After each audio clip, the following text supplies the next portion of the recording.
Welcome back to the Excel Basics course.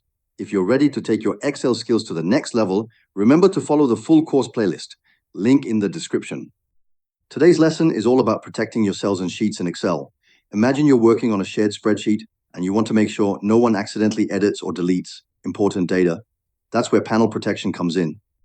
Let's start by learning how to lock and unlock cells.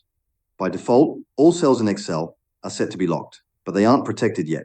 To allow someone to edit certain cells, select the cells you want, right-click, and choose Format Cells. In the Protection tab, uncheck Locked and click OK. Now, these cells are open for editing once we protect the sheet.